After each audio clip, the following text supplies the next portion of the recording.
AFTV, Aston Villa 1, Arsenal 0. Turkish, not the result we wanted today. Nah, it's not.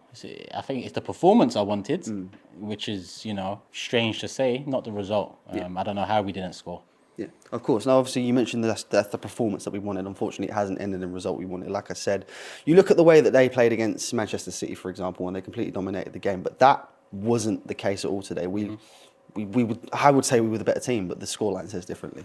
Yeah, this season, a lot I've spoken about, our performances aren't great, but we're getting wins. Today was the opposite. I think our performance was one of the best all season. When you measure the level of the opposition, the ground we're going to and so on, I think this was one of the toughest games on paper. But when you watch it, if you rewatch the 90 minutes, Arsenal should have walked away 3-4-1 winners. I think the same could be said against Luton, but I think Raya's mistake kind of narrowed that gap. Today we were just blunt in front of goal. It's not often I've said this over the last 18 months. I don't think I have said it, but the attack was dreadful today. Awful, blunt. I don't know how many. It felt like one of those games that even if we went on for another half an hour and had another 5 chances, we wouldn't even got it on target, let alone the back of the net. So I think some of the players in attack, Martinelli, I think that was his poorest performance in an Arsenal shirt for a long time, and I love Martinelli. I think Saka, again, quiet. Usually we say Saka was quiet but picked up a goal or assist. Today he didn't, so him being quiet is magnified a lot more. And my question is, Arteta, what are you going to do about this whole doubling up thing? It's all good recognising it because it's been recognised now by fans, by the manager and by the player. They've spoken about it.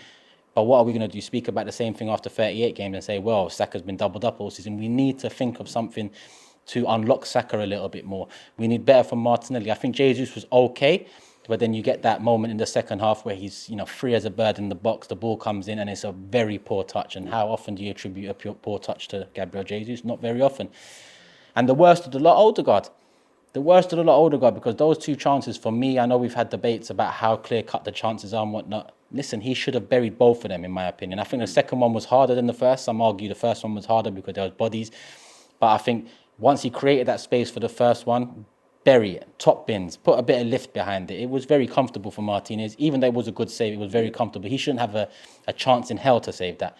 The second one, so often over the last 18 months, we've seen Odegaard come onto balls like that and just stroke it home. This one, unfortunately not, but when you couple it up with his miss in the first half and generally all round the misses throughout the side, again, it's magnified a lot more. And off the back of that game, I'm looking at the 2 Odegaard chances as the ones that really, XG should be 1 for the first one and 1 for the second one. And in the end, we got 0. No, of course, absolutely. And obviously the big talking point from this game, of course... Let me say one more thing before they get on to me. Go on. Because I think Kai Havertz deserves credit today. 100%. As much as the attack was awful and we looked blunt, I think the only one of the attack that deserved any credit from that game is Kai Havertz. I think, again, off the ball, he was robust. He was putting himself about. He was getting into, little, moments, picking up the ball, linking up play. First half, I remember he won the ball around the centre circle, created an attack, passed it out to Saka. Saka, poor, very lackadaisical, cuts in, takes a shot blocked. And even that moment with the disallowed goal, I don't know how it was disallowed, and we're probably going to talk. Actually, we'll talk about it. And I don't know how that goal was disallowed. Of course, I'm sorry, but if you're like this with a man, how the hell can you call handball when it's just bubbling between us both? That's not a handball. And what shocks me more is the referee called it. When the referees are asked in moments where you're not sure, wait for VAR or wait for your linesman to make a decision. He went and made that decision. VAR went, looked at the decision and couldn't work out if he was wrong or right. So they said, we'll stick with the on-field one. If the on-field one was, he didn't blow and he took over to VAR, the decision would have been VAR. We can't say for sure, like the Newcastle one, but you blew your whistle or you didn't blow your whistle, so it's a goal. It's the referee's fault today that goal was, Did it hit his hand? Yes. It hit Kai's hand. But did it hit Matty Cash's hand first? I was about to say this, yes. And it hit Cash's hand after Havertz's hand. So there was so much going on. Like I said, when you're this close to another player and the ball's bubbling, your arm's in natural position, it's not like Kai's going to tip it away from him or something. I don't know how they've disallowed that goal, but I'm not going to dwell on that because we had enough chances to finish off the game. I just wanted to give Kai some credit because out of the whole attack, he was the only one that I looked at today and said, well done. No, absolutely. And obviously, we've been fairly quick to criticise him, where it's quite rightfully been deserved. So I'm glad you did that as well. Obviously, you've just mentioned, the officiating and VAR today. You've mentioned about the goal, or should I say disallowed goal. The potential penalty in Gabriel Jesus. No, I've looked at the replay, and for me, that's a blatant penalty. What do you think of that one? I'll take it back to Liverpool last year and the Thiago foul on Jesus that got us the penalty. Yeah. Very similar circumstances. When I saw it, I thought that was very soft and we're lucky to get that penalty. But the precedent's been set then. A lot of decisions now are very soft. It's not the football I once knew 15 years ago, so I've got to get my head around that. So if I compare today's to the Liverpool Thiago or Jesus incident, like for like, just a bit further away from goal, not so centred, but it's like for like. Honestly, for me, very soft. So it is what it is. But like you said, we've seen them given. Yeah. So the question is, why wasn't this one given?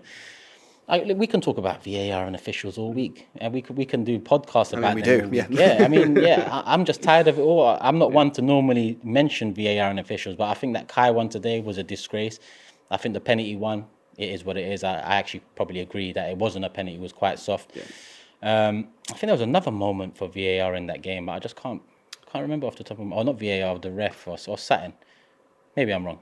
I can't quite remember myself either. So obviously you've just mentioned Kai Havertz there. Is there anyone else that you know can hold their head high after today's game? I think from defence to midfield, we were pretty solid. I think Saliba had a few moments where I was looking at him like, what's going on here? Yeah. Gabriel, solid throughout. He had a couple moments as well, not as many as Saliba. I think Ben White was okay.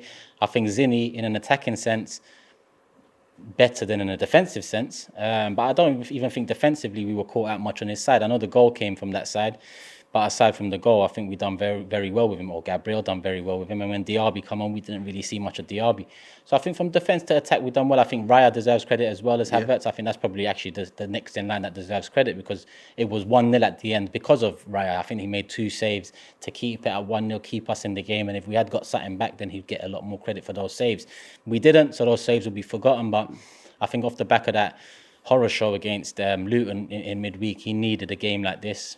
But it would have been welcomed with 3 points. Of course, absolutely. You know, we've lost today. We move. I don't want to say it's a nothing game on Tuesday, but I'd like to assume that, you know, it's not much. It's not much in terms of importance there. We've already qualified from the group. We've already topped the group. So we'll move on to, you know, Saturday and even further on. I think obviously the loss today makes the Liverpool game at Anfield more important. But Brighton, we move on to Brighton. Still confident ahead of that one? I am. I'm confident, but Brighton have got a good record at the Emirates. They have. You know, last time they smoked us. You know, it's not the first time either. Not the first time. Yeah, they've had a few good results at the Emirates that stopped us either getting top 4 or doing this or doing at the end of last season. It kind of was the nail in the coffin, and any, or was it the nail? The nail was already there. I think it was the final nail in the coffin. I'm thinking of the Basuma laughing incident. That game. That one back. Yeah. I remember that. But I remember last season off the back of the Newcastle 2-0 win, where we thought, wow, we might still be in with a chance. I think we followed that up with a Brighton loss. But listen, it is what it is. They've got a good record. It will be a difficult tie, but it's going to be another fixture similar today where it ain't going to be no low blocks. I'm tired of people telling me low blocks all season. We haven't faced low blocks all season. In fact, it's probably been 50-50 in terms of low blocks and teams actually taking it to us.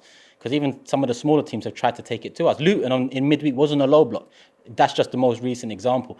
So I think Brighton will play football that works for us, like Villa did today, but can we finish our dinner is the question I will ask, because today we failed to finish our dinner. It gets, you know, put into the scrap heap and we move on to the next one. Next week we must finish our dinner, because if we follow up today's drop points with more drop points before Anfield, listen, 2-3 game swing in this league, things can look very different. It wasn't that long ago Man City were, you know, top of the table. Now they was 6 points behind, maybe 3 after they should dispatch a Luton. So 2-3 games can say a lot for the league table. So we have to bounce back. Will we bounce back? I think we will. I think I saw enough today to say we were good enough for the win today, but we've got to finish our dinner.